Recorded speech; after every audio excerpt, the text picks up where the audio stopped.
Por gentileza, nós vamos ouvir a boa, perfeita e agradável vontade de Deus aos nossos corações através da sua palavra.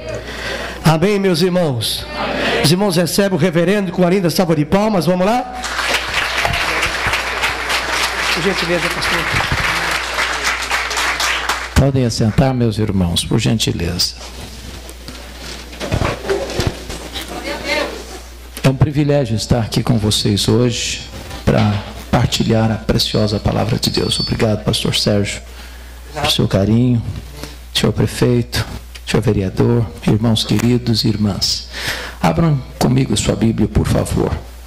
No Evangelho de Jesus Cristo, conforme o relato de João, no capítulo 1. João, capítulo 1. Faremos a leitura dos versos 1 ao verso 14. Mas antes de ler esse texto, é muito importante entender que o Evangelho de João é a obra literária mais importante do mundo.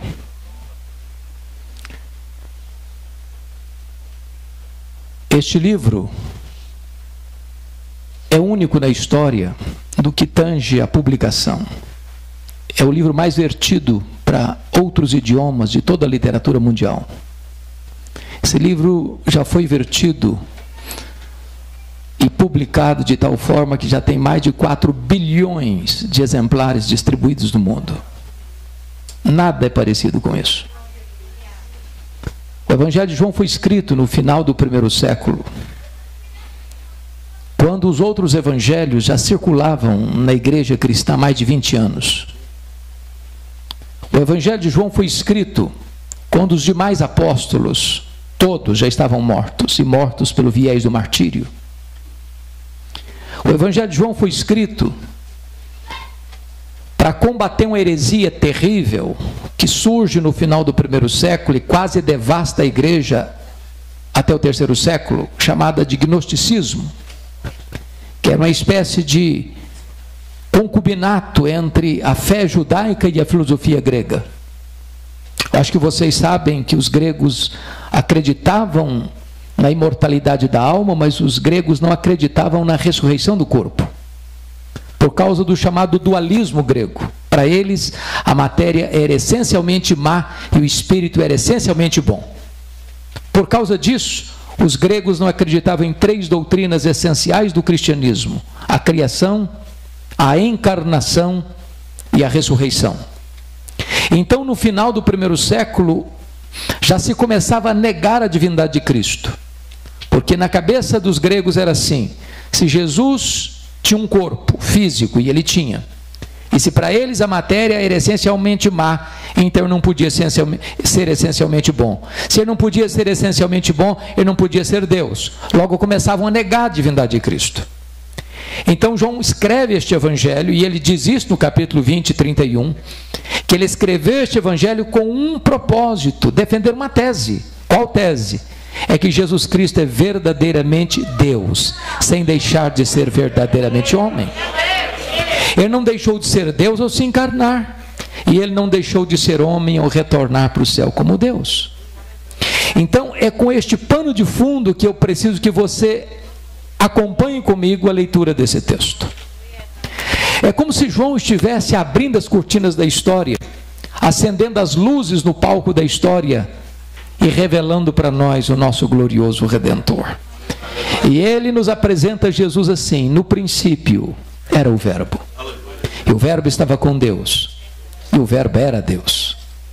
Ele estava no princípio com Deus. Todas as coisas foram feitas por intermédio dele, e sem ele nada do que foi feito se fez. A vida estava nele, e a vida era a luz dos homens. A luz resplandece nas trevas, e as trevas não prevaleceram contra ela. Houve um homem enviado por Deus, cujo nome era João. Este veio como testemunha para testificar a respeito da luz. Ele não era luz, mas veio para testificar da luz, a saber, a verdadeira luz que vinda ao mundo ilumina a todo homem. O Verbo estava no mundo. O mundo foi feito por intermédio dele, mas o mundo não o conheceu. Veio para o que era seu, mas os seus não o receberam. Mas a todos quantos o receberam, deu-lhes o poder de serem feitos filhos de Deus, a saber, aos que creem no seu nome, os quais não nasceram do sangue, nem da vontade da carne, nem da vontade do homem, mas de Deus. E o Verbo se fez carne e habitou entre nós, cheio de graça e de verdade, e vimos a sua glória, glória como do unigênito do Pai. Amém. Quando João abre as cortinas da eternidade, ele quase nos tira o fôlego. Lá, já no início da sua fala, quando ele diz assim: no princípio era o Verbo. Vocês que devem ter uma noção da língua portuguesa até melhor do que a minha, percebem aí que o verbo ser não está no pretérito perfeito. Ele não diz no princípio foi o verbo, mas está no pretérito imperfeito. No princípio era o verbo. Isso significa que quando tudo teve um princípio, está escrito em Gênesis 1, que no princípio criou Deus os céus e a terra, o verbo já existia. Portanto, o verbo preexiste ao começo, ao início, ao princípio. Se ele preexiste ao princípio, logo ele é eterno. E eternidade é um atributo exclusivo de Deus. Eu li um livro em 1978, difícil de ler, necessário de ser lido, As Categorias de Aristóteles. E o pensador grego dizia o seguinte: nós só conhecemos as coisas dentro de categorias humanas, de tempo, de espaço, de tamanho. Eu entendo um pouquinho de tempo, eternidade eu não entendo. Eu explico. Se eu perguntar para você, se você tirar um dia de 1 milhão de anos, você não tem mais 1 milhão de anos, certo? Óbvio, claro. Mas se eu perguntar para você, se você tirar 1 milhão de anos da eternidade, quanto lhe resta? A eternidade. E se eu tirar 1 bilhão de anos da eternidade, quanto sobra? A eternidade. Logo, a eternidade não é tempo. Logo, você e eu não entendemos bem o que é eternidade. Sabe por quê? Porque só Deus é eterno, e esse é um atributo exclusivo de Deus. Pois o verbo é eterno. No princípio, era o verbo. E ele dizia, e o verbo estava com Deus. Ora, se Deus é uma pessoa e Deus é, e se o verbo estava com Deus, e essa palavra na língua grega significa face a face com Deus, logo o verbo não é um ser impessoal como pensavam os gregos, mas um ser pessoal, da mesma essência, da mesma substância de Deus. Nas palavras do credo niceno, ele é Deus de Deus, luz de luz, coigual, coeterno e consubstancial com o Pai. E João termina dizendo o seguinte: o verbo era Deus. Não um ser inferior a Deus, como pensara Ário de Alexandria. Não um ser apenas superior aos anjos, mas um ser da mesma substância, tendo os mesmos atributos, realizando as mesmas obras. Isso me leva a pensar o que disse o pensador cristão C.S. Lewis, quando ele diz o seguinte: com respeito a Jesus, você só tem 3 opções. Ou ele é um mentiroso, ou ele é um louco, ou ele é Deus. Se ele não é quem ele disse ser, ele é um mentiroso. Se ele não é quem ele pensou ser, ele é um louco. Mas se ele é quem ele disse ser, então ele é Deus. Pois foi ele quem disse: quem me vê a mim, vê o Pai. Eu e o Pai somos um. Só nos resta curvarmos-nos aos seus pés, como Tomé, e dizer: Senhor meu e Deus meu. Então João já começa dizendo que o verbo é eterno, que o verbo é pessoal e que o verbo é divino. E ele diz no verso 2: o verbo estava com Deus. No princípio ele estava com Deus. Mas que princípio? No princípio criou Deus os céus e a terra. Quando os céus e a terra foram criados, o verbo estava lá. Mas não estava lá passivamente, ele estava lá ativamente, porque o verso 3 diz: todas as coisas foram feitas por intermédio dele, e sem ele nada do que foi feito se fez. Isso nos leva a 4 conclusões preliminares. Primeiro, a matéria não é eterna como pensavam os gregos. A matéria foi criada, e criada pelo nosso glorioso Redentor. Este mundo é constituído de matéria e energia. Matéria e energia não criam a si mesmas. Logo, alguém fora da matéria, independente da matéria, criou a matéria e estabeleceu leis para governar este mundo. E este é o nosso glorioso Redentor. Segundo, Este mundo não surgiu espontaneamente. Desculpem da expressão. Este mundo não pariu a si mesmo. Este mundo foi criado. Este mundo não veio à existência por iniciativa própria. O próprio Redentor, o nosso glorioso Redentor, é quem trouxe à existência esse mundo. Do nada ele tudo criou. Sem matéria pré-existente ele criou todas as coisas. Ele chamou à existência as coisas que não existiam. E este é o nosso glorioso Redentor.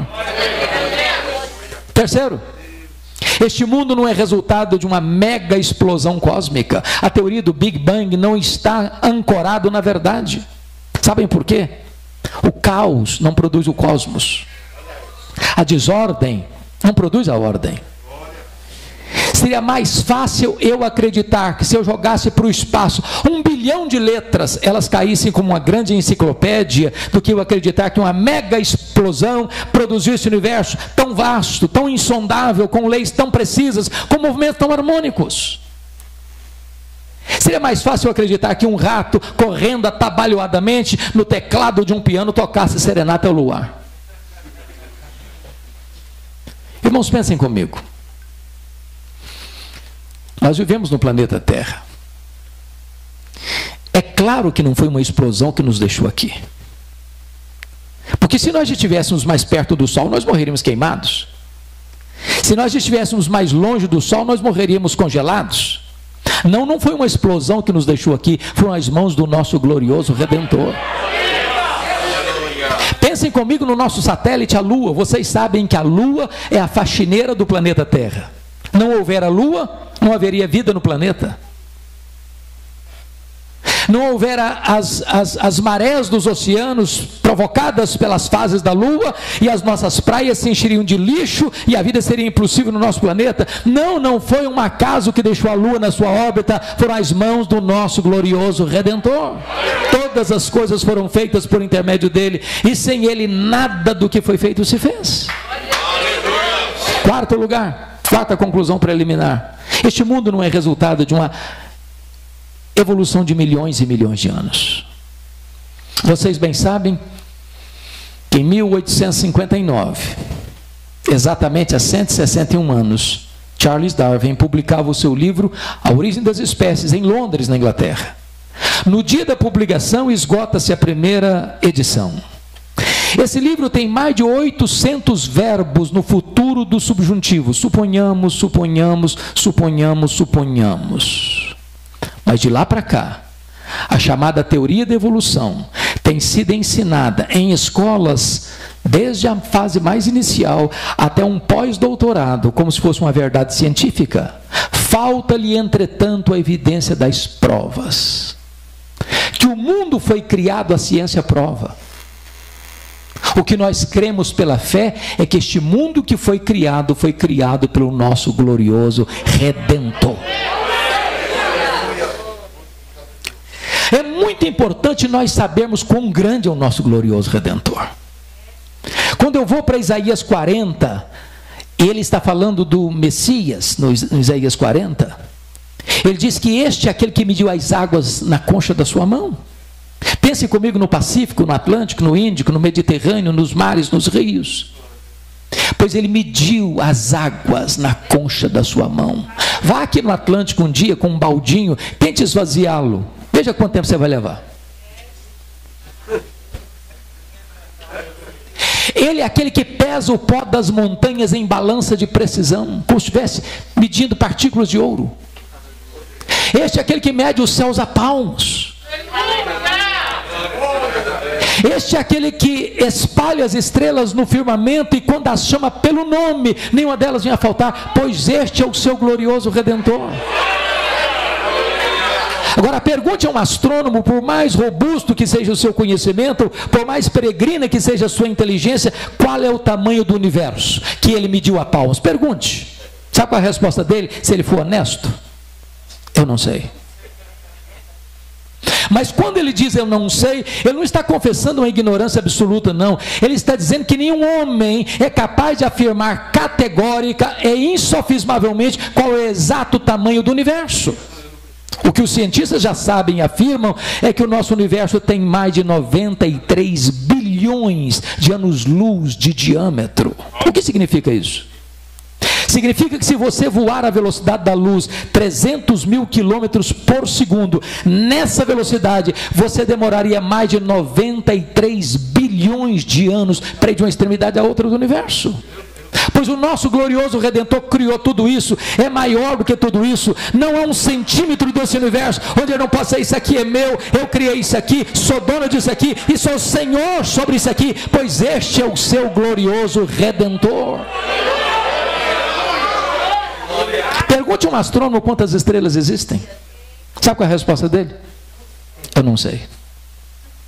O que eles já sabem e afirmam é que há mais estrelas no firmamento do que todos os grãos de areia de todas as praias e desertos do nosso planeta.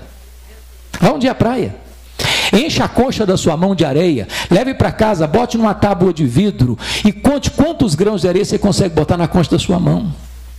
Pois há mais estrelas no firmamento que todos os grãos de areia de todas as praias e desertos do nosso planeta.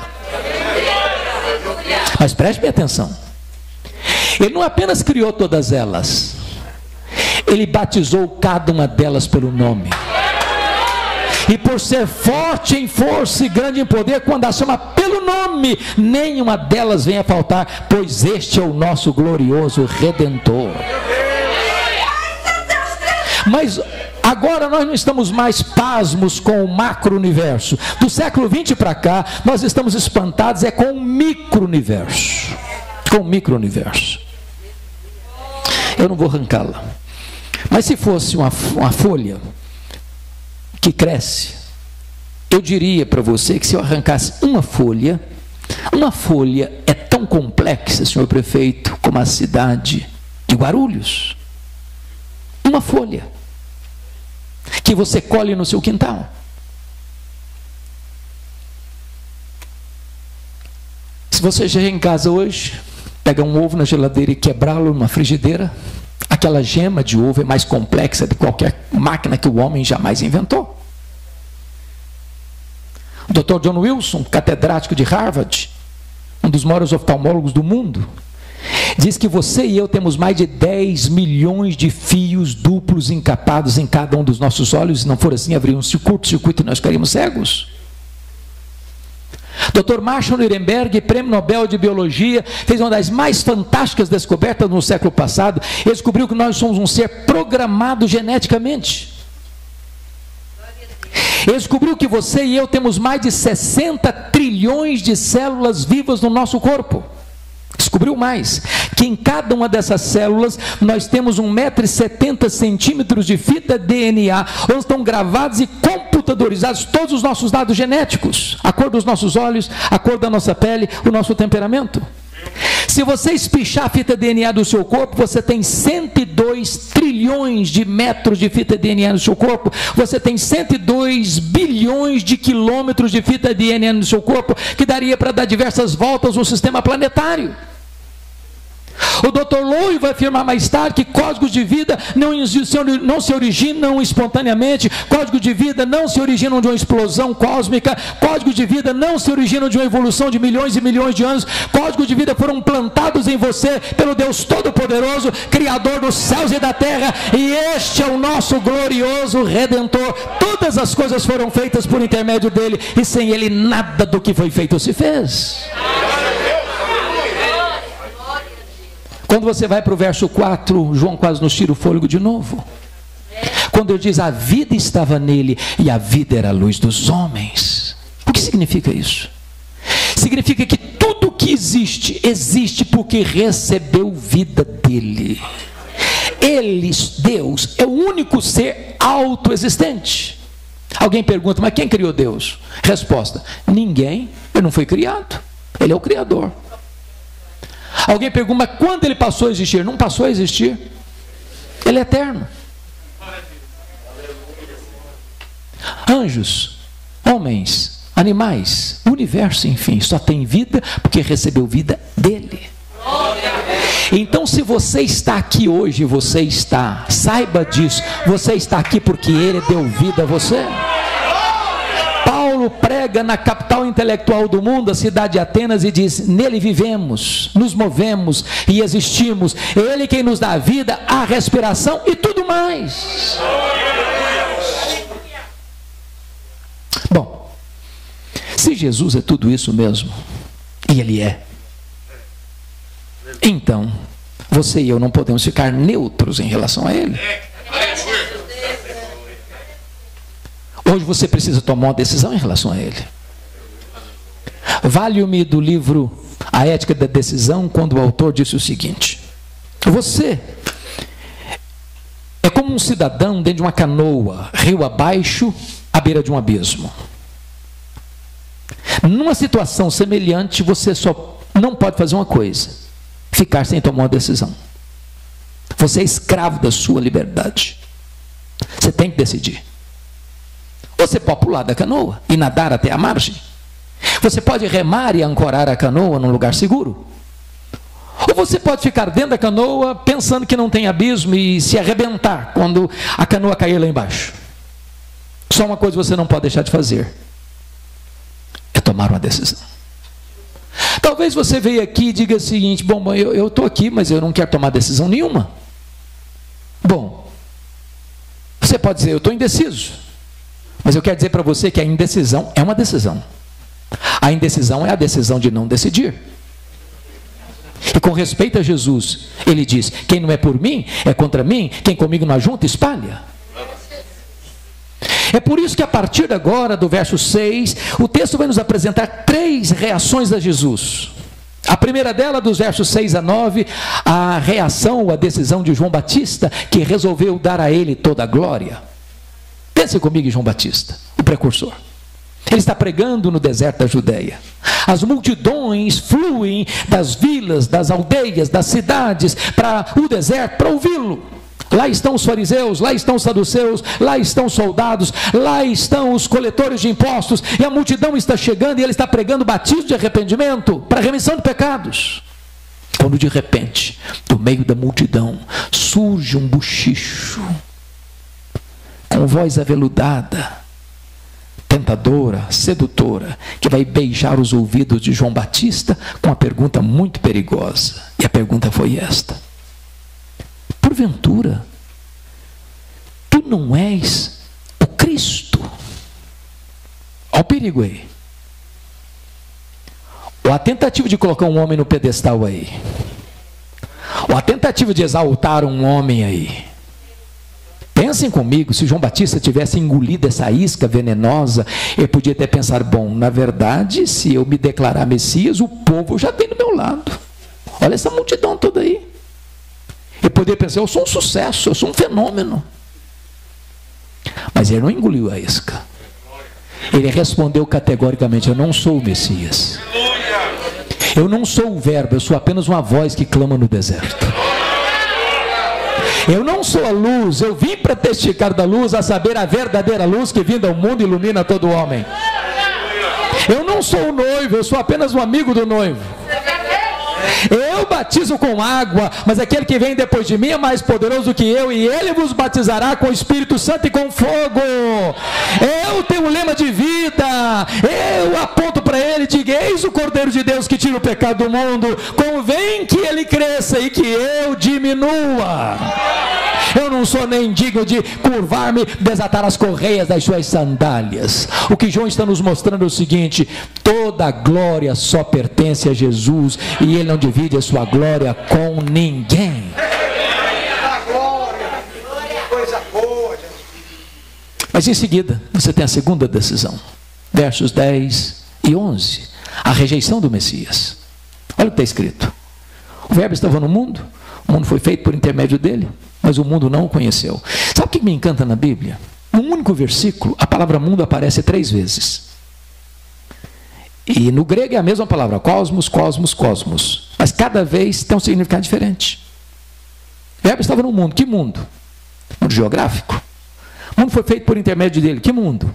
Mundo físico, material. O mundo não conheceu. Que mundo? Mundo das pessoas. Por isso ele explica no verso 11: veio para o que era seu, e os seus não receberem. Quem são os seus aí? Os judeus. seu povo. Mas por que os judeus não o receberam? Por falta de luz? Não, por falta de olhos. Por falta de evidências? Não, por falta de fé. Todo o Velho Testamento apontava para Jesus. Desde João 3,15, de Gênesis 3,15, da semente da mulher nascerá aquele que esmagará a cabeça da serpente. Os patriarcas falaram dele, os profetas apontaram para ele, o cordeiro da Páscoa era um símbolo dele, o santuário era um símbolo dele, a arca da aliança era um símbolo dele, o que estava dentro da arca era um símbolo dele, o sábado era um símbolo dele, as festas de Israel eram um símbolo dele, tudo apontava para ele, tudo era sombra, ele é a realidade. Por isso, na plenitude dos tempos, ele veio ao mundo, nasceu de mulher, nasceu sob a lei, para ser o nosso Redentor. Ele se encarnou, mas os seus não o receberam. Eles viram os seus milagres, eles ouviram as suas mensagens, eles notaram que ele tinha o poder de Deus na sua vida, mas eles o rejeitaram. Eu levo caravana todo ano a Israel. E uma das coisas que mais me entristece é que você chega lá e eles estão com a venda nos olhos. Os guias, via de regra, falam de Jesus como se fossem cristãos. Quando você chama a parte, pergunta assim, mas para você, quem é Jesus? Ah, não é o Messias. Veio para o que era céu e os seus não o receberam. Mas deixa eu lhes dar uma notícia triste. Tem muitos pastores e líderes que vão para Israel e voltam pior. Pior. A igreja evangélica brasileira, irmãos, em muitos lugares está se judaizando. E acha que isso é um avanço. Que isso é um upgrade. Isso é voltar para as sombras. Leia Hebreus. Por que Hebreus foi escrito? Hebreus foi escrito para mostrar que uma comunidade de judeus converteu-se a Cristo. E em virtude da perseguição, estava de malas prontas, de volta para o judaísmo. E o autor aos Hebreus escreveu dizendo o seguinte: você voltar para o judaísmo, depois de ter abraçado o cristianismo, é caminho de morte. Porque Jesus é melhor do que os profetas. Porque Jesus é melhor que os anjos. Porque Jesus é melhor que Moisés. Porque Jesus é melhor que Arão. Porque Jesus é melhor que Josué. Porque o sacrifício de Jesus é superior ao sacrifício judaico. Porque a nova aliança no sangue de Cristo é superior à velha aliança. Porque o sacerdócio de Jesus é superior ao sacerdócio levítico. Jesus é melhor. Não dá para voltar para as sombras. Veio para o que era céu e os seus não o receberam. Cuidado, meu irmão, minha irmã, para você não rejeitar aquele que veio ao mundo, apesar de tantas evidências que você tem que ele é o Filho de Deus.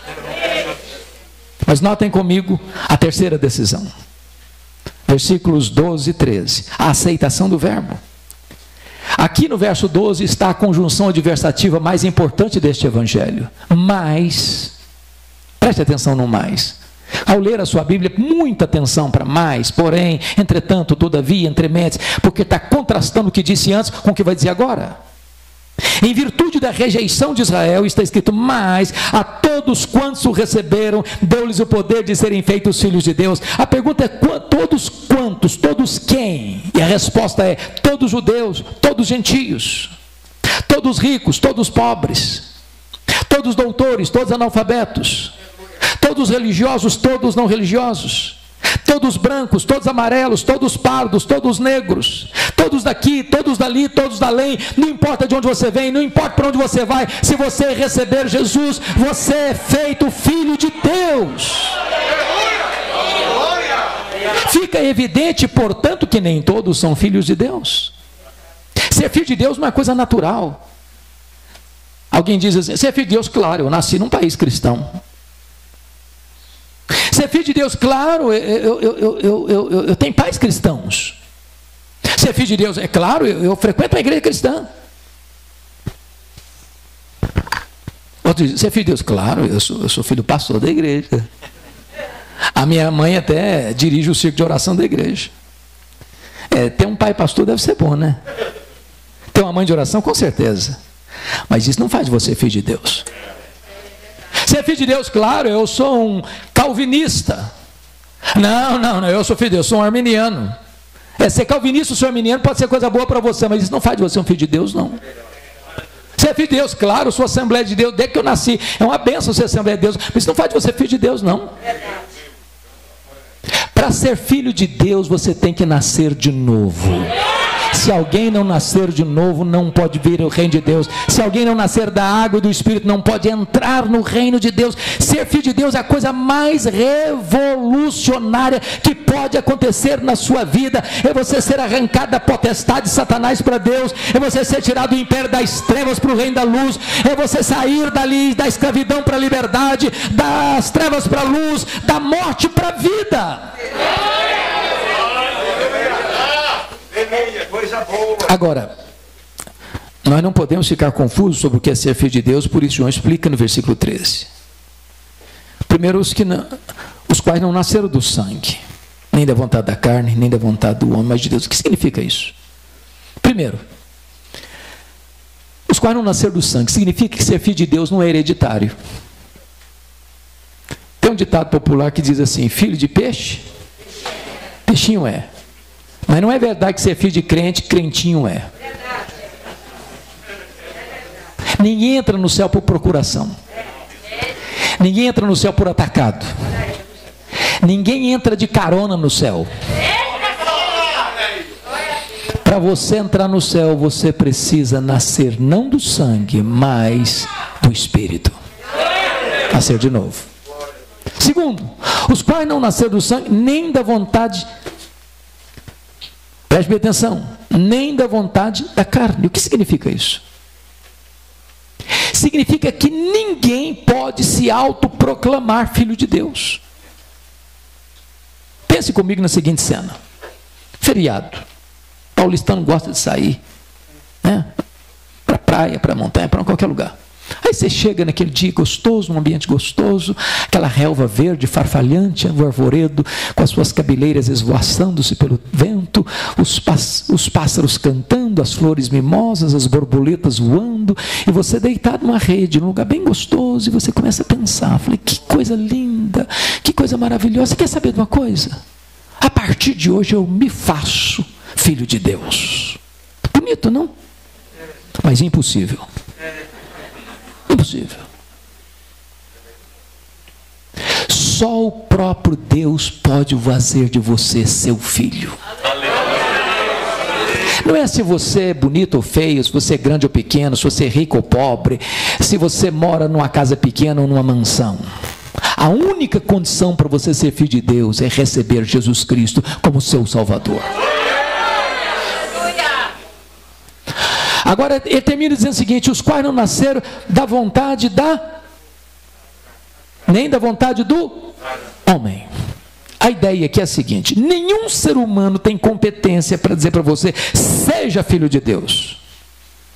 Nem Paulo, nem Pedro, nem Maria, nem o pastor, nem o bispo, nem o sacerdote, nem a igreja, nenhum concílio eclesiástico tem poder de dizer assim, seja filho de Deus. Impossível. Impossível. A salvação não está na mão da igreja. A salvação pertence ao Senhor. Só Ele pode dar.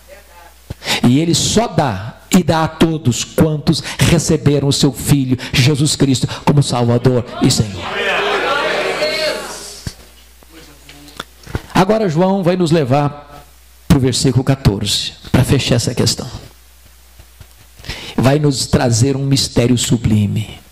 E diz assim: o Verbo se fez carne e habitou entre nós, cheio de graça e de verdade. Mas eu tenho que fazer uma pergunta: que verbo se fez carne? E a resposta é: o Verbo eterno, pessoal, divino, autoexistente, criador, doador da vida, aquele que é a luz do mundo, que vindo ao mundo ilumina todo homem, aquele que é Deus, autoexistente, infinito, imenso, eterno, imutável, onipotente, onipresente, onisciente, transcendente, soberano, que nem os céus dos céus pode contê-lo. O apóstolo Paulo em Filipenses chega a dizer que ele a si mesmo se esvaziou. Ele não foi esvaziado, ele se esvaziou. se nem os céus dos céus pode contê-lo, e então mais do que 93 bilhões de anos-luz, ele é maior que tudo isso, e vai se esvaziando, e vai se esvaziando, e vai se esvaziando, e vai se esvaziando, e vai se esvaziando, a ponto de se transformar um zigoto, um embrião, um feto, um bebê que nasce de uma virgem deitado numa manjedoura. Vocês já imaginaram que mistério é esse? Atanásio, que foi o campeão do primeiro concílio geral da igreja em Nicéia em 325, escreveu uma obra sobre encarnação e diz que a encarnação é o maior mistério do cristianismo. O verbo se fez carne, mas não para habitar longe de nós, não, para habitar entre nós. Ele vestiu pele humana, ele calçou as sandálias da humildade, ele pisou o nosso chão, ele comeu o nosso pão, ele bebeu a nossa água, ele chorou as nossas lágrimas, ele sentiu a nossa dor, ele carregou sobre o seu corpo os nossos pecados, ele morreu na cruz pelos nossos pecados, para nos dar a vida eterna. E ele habitou entre nós, não cheio de justiça e juízo, porque se ele tivesse habitado entre nós cheio de justiça e juízo, nós estaríamos consumidos. O melhor de nós, diz a Bíblia, as nossas justiças não passam de trapo de imundícia aos seus olhos. E o pior de nós, hein? Mas ele se manifestou entre nós cheio de graça, cheio de graça, cheio de graça e de verdade. Ele nos apanhou arruinados, ele nos apanhou sujos, ele nos apanhou depravados, ele nos apanhou contaminados, ele nos apanhou completamente arruinados pelos nossos pecados, e ele nos limpou, e ele nos lavou, e ele nos transformou, e ele nos restaurou, e ele nos fez membros da família de Deus. Louvado seja o seu nome. E João termina assim: e vimos a sua glória, glória como do unigênito do Pai. Vocês sabem, irmãos, que glória não é um atributo de Deus. Glória é a somatória de todos os atributos de Deus. Lá no Velho Testamento, quando Deus levantava um profeta, via de regra ele enfatizava um atributo de Deus. Isaías enfatizou a santidade, Amós a justiça, Oséias a misericórdia. Mas quando Jesus vem, ele não vem para falar da justiça ou da misericórdia ou da santidade, ele vem para revelar Deus na sua plenitude. Por isso ele diz: quem me vê a mim, vê o Pai. Porque ele era o resplendor da glória, ele era a exata expressão do ser de Deus. Pois bem, eu disse para vocês que João escreveu este evangelho para provar uma tese. Qual tese? Jesus Cristo é Deus. E eu quero terminar agora dizendo para vocês que quando João vai se estender na sua obra, ele vai continuar na mesma toada da introdução. O que João vai fazer? Ele é Deus por duas razões: porque tem os mesmos atributos e porque realiza as mesmas obras. Então João, no seu evangelho, vai selecionar 7 milagres para provar que ele é Deus, porque faz as obras de Deus. Por que 7? O número da perfeição. Primeiro milagre, capítulo 2, ele transforma água em vinho. Segundo milagre, capítulo 4, ele cura o filho do oficial. Terceiro milagre, capítulo 5, ele cura o paralítico de Betesda.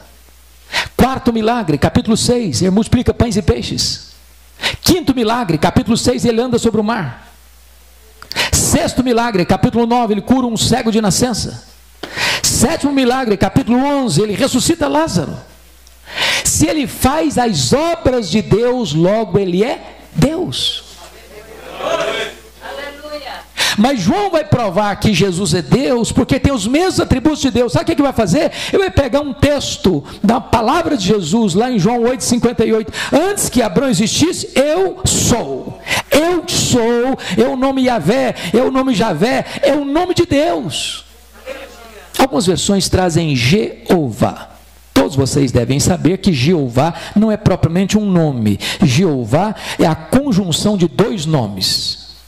Jeová é quando você pega as consoantes de Javé com as vogais de Adonai, você cria o nome Jeová, pois Jesus Cristo é o Jeová do Velho Testamento. Então João vai selecionar 7 declarações de Jesus: eu sou. Primeira declaração, João 6,35, eu sou o pão da vida. Segunda declaração, João 8,12, eu sou a luz do mundo. Terceira declaração, João 10,9, eu sou a porta, quem entrar por mim será salvo, entrará e sairá e achará pastagens.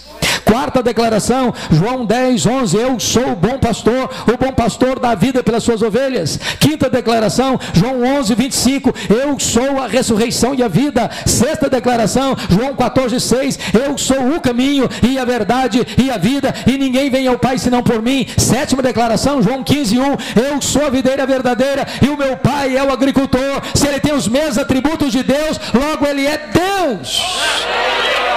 Então está provada a tese de João, ele é Deus. Meu Deus, coisa boa. Oh, amados,